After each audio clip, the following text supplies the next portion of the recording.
The storm came fast, the kind that sweeps across the city without warning. Rain hammered down on the empty streets, filling gutters and flooding sidewalks. In the middle of the small park, under the dim glow of a streetlight, an old man sat hunched on a wooden bench. His name was John Miller, 68 years old. His shoulders were pulled in tight beneath a coat that was more patches than fabric. Water dripped steadily from the torn cuffs. His shoes, split wide open at the soles, squished with every small shift of his feet. But it wasn't the coat or the shoes that told his story. It was the small tin box pressed against his chest. Dented, scratched, its lid bent from years of being opened and closed. The box looked like something long forgotten. Yet the way he held it, arms wrapped around it as if it were fragile glass, made clear it was the only thing that mattered. Every few seconds, John would run his thumb across the edge of the lid, like a habit he couldn't break. Inside were the last pieces of a life he never talked about. He guarded it the way others guard their wallets or their wedding rings. It was all he had left. Headlights cut across the rain as a patrol car slowed near the park. 2 officers stepped out, their boots splashing through puddles. One, a younger cop with a tired face, hesitated when he saw the old man. The other shook his head. "Come on, we've warned him before," the older officer muttered. "He can't stay out here. Rules are rules." The younger one approached carefully. "Sir, you'll get sick out here. Let us take you somewhere dry." John didn't move. His grip on the box only tightened. Rain ran down his face, mixing with the lines carved deep into his skin. The officers exchanged a look. Finally, they helped him to his feet. John staggered, his wet shoes leaving dark prints on the pavement. "Easy now," the young cop said quietly, glancing at the box. "What's in there?" John's voice was rough, almost lost under the rain. "Everything I've got left." They didn't ask again. As they guided him toward the patrol car, John kept his eyes fixed on the tin box, holding it close even as the handcuffs clicked around his wrists. The chains rattled softly, almost drowned out by the steady drum of the storm. To the officers, it was just another homeless man taken off the street. But to John Miller, that night was the beginning of something he couldn't yet imagine. A night when the past he carried in that box would finally be seen again. Morning light spilled across the courthouse square, turning puddles into mirrors. Inside the station, John sat in a holding room, the tin box balanced carefully on his lap. He kept both hands wrapped around it, as though letting go would mean losing everything. At the front desk, Officer Daniel flipped through a stack of case files. His eyes burned from a long night shift, but he paused when one folder caught his attention. Miller, John, age 68, no fixed address. He frowned, reading the line twice. The name tugged at something buried deep in memory. He thought of his father. Years ago, over late-night coffee at the kitchen table, his father had told him about Iraq. He never gave much detail, but one name always returned. Sergeant Miller. A soldier his father swore had saved lives. A man who carried others when they couldn't carry themselves. Daniel glanced through the glass at the old man sitting alone. His coat sagged with water. His shoes looked ready to fall apart, but his posture, upright, disciplined even in exhaustion, made Daniel hesitate. And then there was the box. Most men in John's situation carried plastic bags or nothing at all. Not a tin box, held like treasure. "Hey," Daniel's partner said, leaning over his shoulder. "Why are you staring at that one? Just another vagrant. File it, move it." Daniel didn't answer right away. He slid the folder closed but couldn't shake the unease. "It's just a familiar name." His partner smirked. "Yeah, maybe he's your uncle, doesn't matter. Court will deal with him." But Daniel wasn't convinced. Something about the way John sat, still, steady, protective of that box, didn't fit the picture of a man wasting away on the streets. He walked to the holding cell. "Mr. Miller," he said carefully. John lifted his head. His eyes were pale, rimmed red from the night, but there was clarity in them that startled Daniel. "You ever served?" Daniel asked. For a long moment, John said nothing. His thumb traced the edge of the tin box. Then, in a hoarse whisper, he answered, "Another lifetime ago." Daniel stood there, caught between duty and instinct. He wanted to ask more, but the clock on the wall reminded him it wasn't his place. Soon they'd escort John across the street for arraignment. As the bailiff came to collect him, John rose slowly, the box still tight against his chest. The chains rattled softly at his wrists, and for the first time, Daniel felt uneasy about letting him go without a second thought. The courthouse buzzed with the usual Monday noise, the shuffle of papers, the creak of benches, the low hum of people waiting for their names to be called. Fluorescent lights flickered above, throwing a pale glare across the room.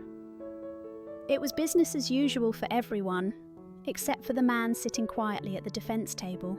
John Miller rested his hands on his knees, his damp coat still clinging to him. At his feet, tucked carefully under the table, was the tin box. Every so often his foot shifted closer to it, guarding it without even realising. The prosecutor rose, voice flat and practised.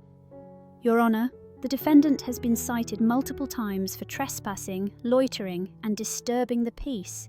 This is a repeat pattern of behaviour that burdens both law enforcement and the community." His tone was detached, the way someone might read a grocery list. John didn't argue. He kept his head slightly bowed, shoulders straight, silent in the face of words that barely touched him anymore. In the gallery, Anna slipped in quietly, scanning the room before her eyes fell on the defendant. Something about him caught her attention right away. His posture didn't match the label of vagrant the prosecutor had stamped on him. Even in exhaustion, he sat upright, as if old habits refused to leave his bones. Then she saw it, the scar. A jagged line down his forearm where the coat sleeve had torn. Her stomach tightened. Her father had described that scar more than once. In late-night stories she thought she half remembered. A scar from pulling someone out of fire when everyone else had given up. Anna leaned forward, her pulse quickening. Could this broken man really be the soldier her father once called the bravest he had ever known? At the back of the courtroom, Officer Daniel stood near the door, hands resting on his belt. He hadn't been assigned to this case, but he lingered anyway. His eyes kept drifting to the old man with the tin box. The name in the file still echoed in his head, as if daring him to believe the impossible. The judge listened with little expression, her pen tapping lightly against the desk. The prosecutor droned on about complaints from business owners and the need for order. Around the room, people checked their phones or whispered to each other, treating the case as another routine disturbance.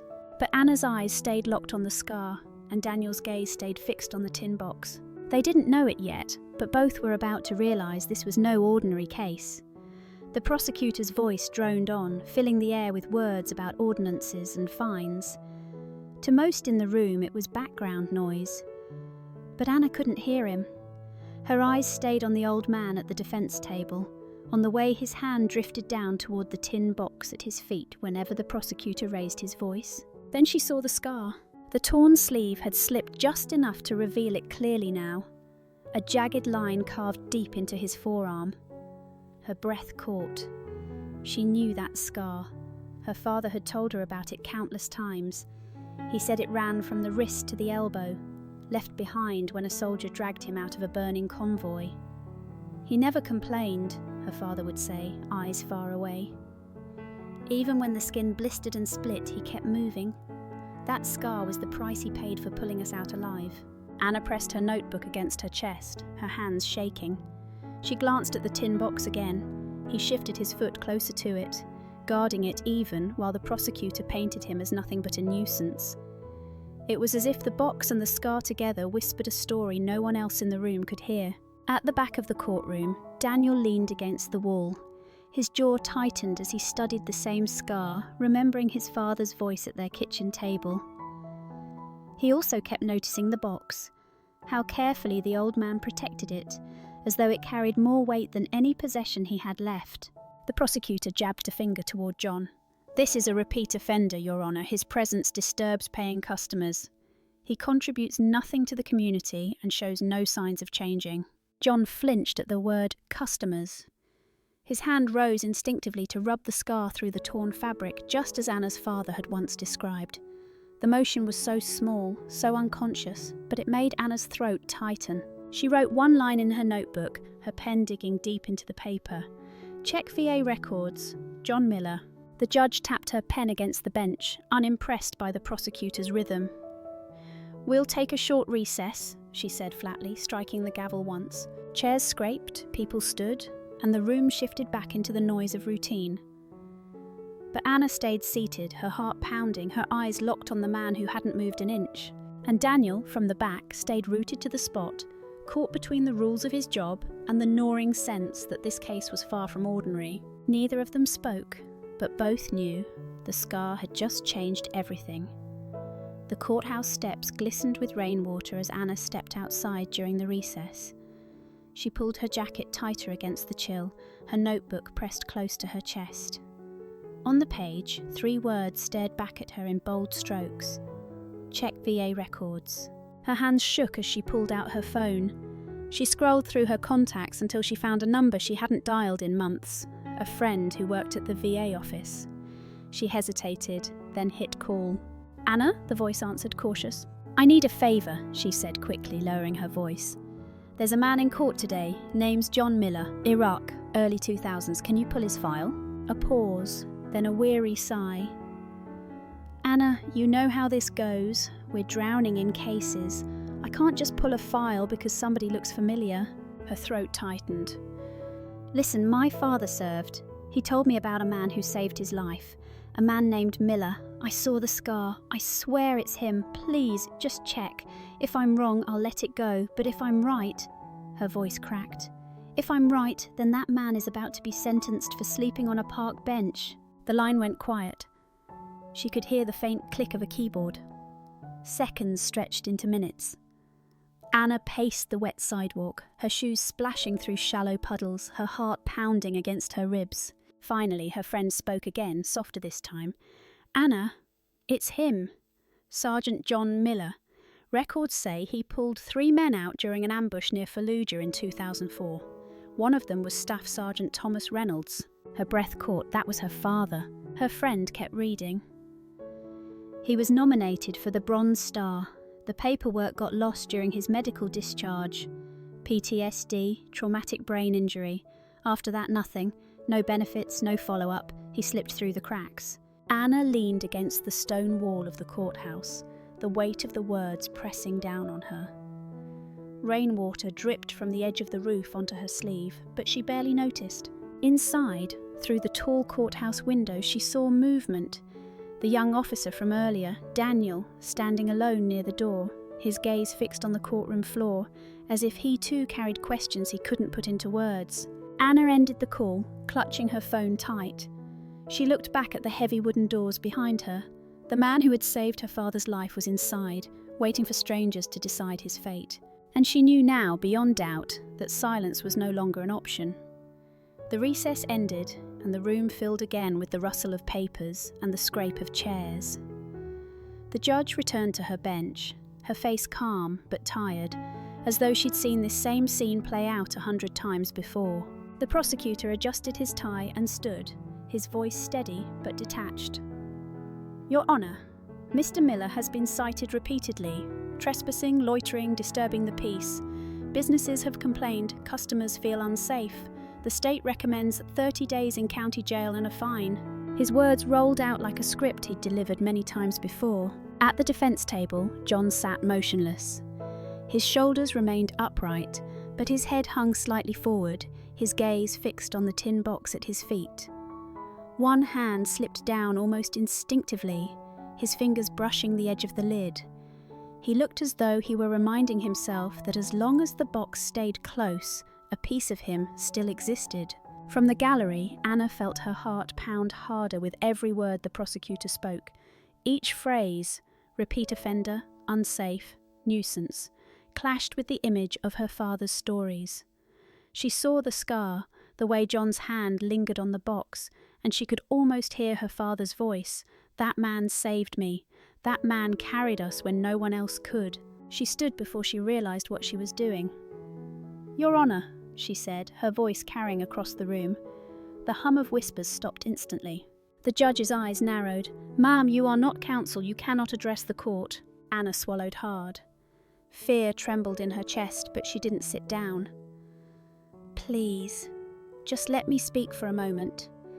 That man, he isn't who you think he is. Isn't who you..." The prosecutor scoffed. "Your Honor, this is irrelevant. We cannot waste time on—" Anna's voice broke through, sharper than she intended. "Irrelevant? My father would be dead without him.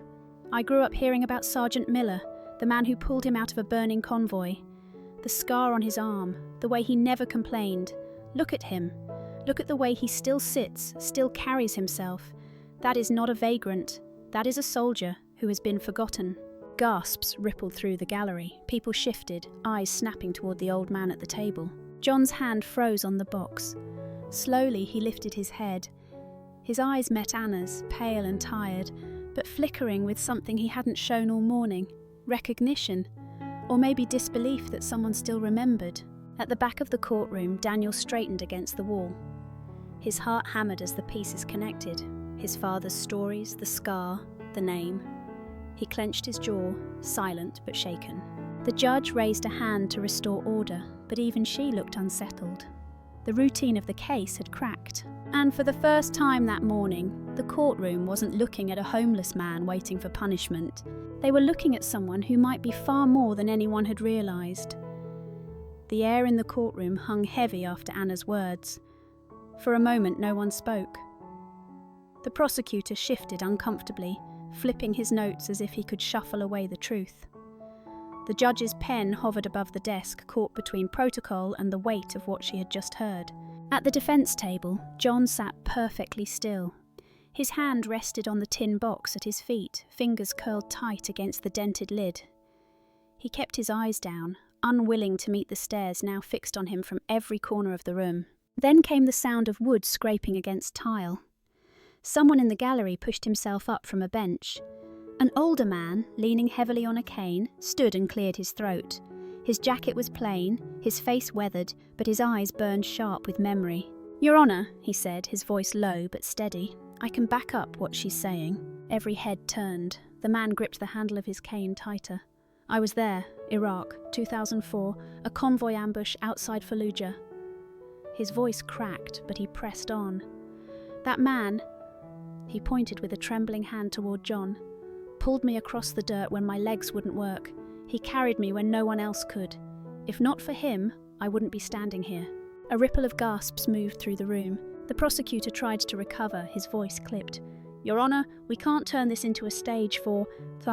The man's voice rose, cutting him off. "Stage? I remember choking on smoke, thinking I was done for. And I remember him, Sergeant Miller, going back again and again, dragging us out one by one. He could have saved himself. Instead, he saved us." His voice broke on the last word, but his eyes never wavered. Anna pressed her hand to her mouth, her chest aching with both fear and relief. She wasn't alone in this anymore. At the defence table, John's shoulders shook, just slightly. He didn't look up, but his grip on the box tightened, as if the weight inside it was the only thing anchoring him to the present. At the back of the courtroom, Daniel stood straighter, his pulse hammering in his ears. His father had spoken about a man like this. And now, with his own eyes, he was watching the truth unfold. The gallery grew still, as if everyone understood they were witnessing something that didn't belong to routine court business. It was larger than that. It was history, memory, and debt all colliding in one small room. And in the middle of it sat John Miller, silent, holding on to a box that carried more than anyone yet knew. The double doors opened again, and the room turned as a man in uniform stepped inside. His boots echoed against the floor, his pressed jacket carrying the weight of authority that silenced even the whispers. He walked straight to the front and handed a folder to the bailiff. The judge lifted the papers, her brow tightening as she read. Then she looked up.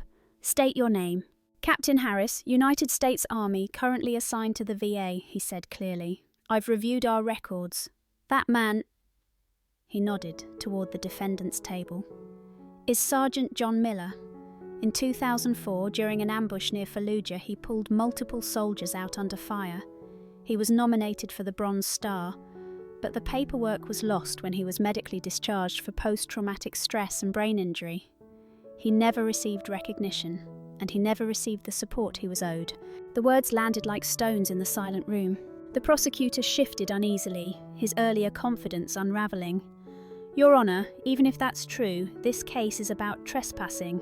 Captain Harris cut him off. "What repeats here isn't crime. What repeats is neglect." John's shoulders hunched lower, his hand drifting to the tin box at his feet. He placed it gently on his lap, his thumb rubbing across the dented lid. His eyes stayed locked on it, as if the metal held back everything he couldn't say. "I don't deserve that," he whispered, barely audible. His voice trembled. "Not me." Anna leaned forward, her voice shaking but firm. "You saved my father. He's alive because of you. That doesn't disappear just because the world forgot." John shook his head, tears clinging to his lashes. "I lived. They didn't. Tell me how that deserves anything." The gallery stilled. Even the sound of the humming lights seemed to fade. Daniel, standing at the back, felt his throat tighten. He saw not just an old man, but the outline of a soldier, still carrying every burden, still refusing to let himself be honoured. Captain Harris placed the folder firmly on the prosecutor's table. "This is fact, not memory. Sergeant Miller's actions are documented. The question isn't whether he trespassed. The question is how this country allowed a man like him to end up on a bench in the rain with nothing but a box of memories to his name." John clutched the tin box tighter, his body trembling as if the past itself had reached out of it, demanding to be seen. For the first time in years, people weren't looking at him as a vagrant. They were seeing the soldier he had once been. And John wasn't sure if that hurt more or healed more. The silence in the courtroom felt endless. The judge set the folder aside, her hands folding together on the bench. Her eyes lingered on the man at the defence table, not as a name on a docket, but as someone she was finally seeing for the first time. "Sergeant Miller," she said, her voice deliberate, the title heavy in the air. "The charges against you are dismissed. Effective immediately, this court directs the state to connect you with the benefits and support owed to you for your service." The gavel came down once, sharp and final. John's body swayed slightly, as if he'd been bracing himself for punishment and couldn't process what had just happened. His hand drifted to the tin box in his lap. He lifted it gently, resting it against his chest, as though he needed its weight to remind him he was still here, still real. The gallery didn't move at first. Then the man with the cane rose again, steadying himself as he stood tall. His right hand lifted in a trembling salute, aimed not at the judge or the flag behind her, but at John.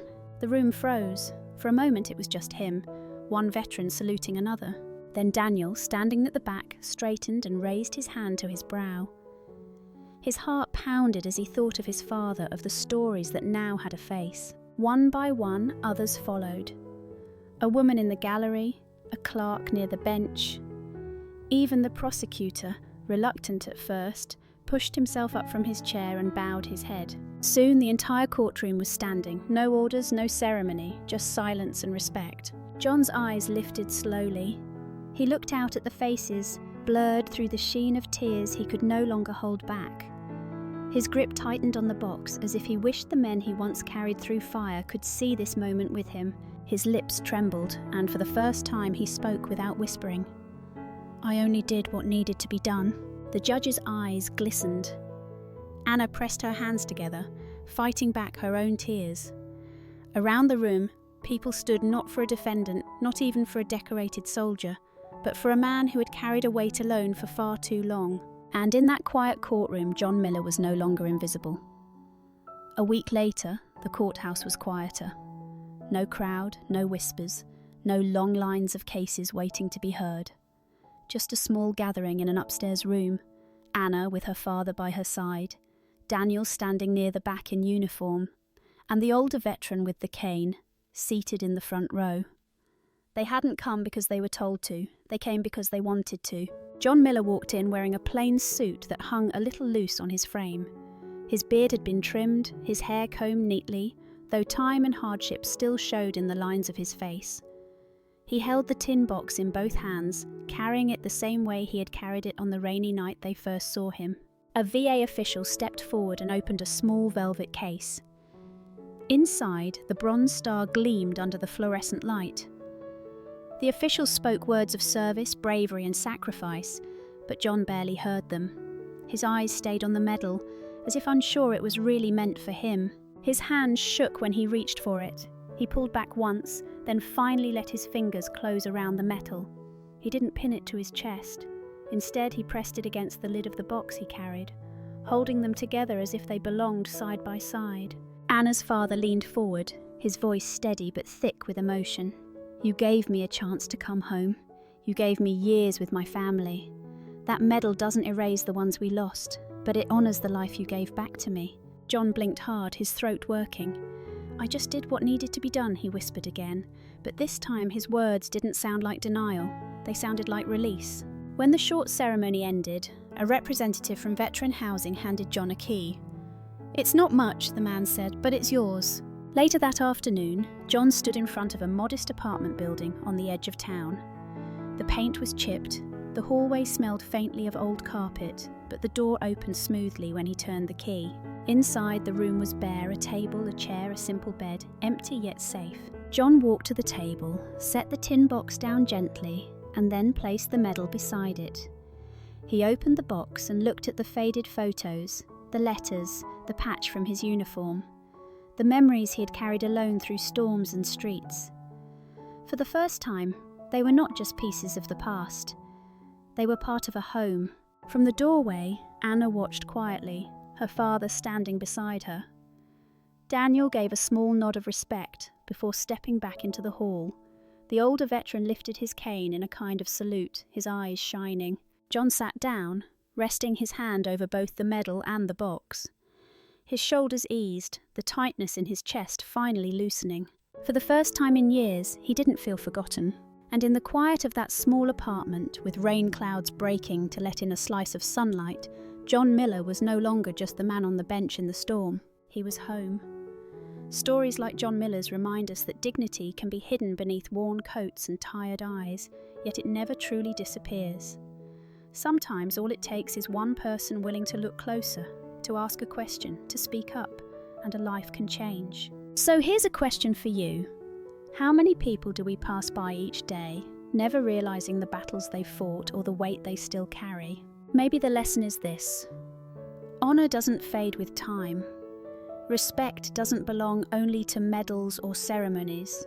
It lives in the way we see each other, and the way we choose not to look away. Thank you for spending your time with this story. We'll see you in the next one, right here on Rain Inside.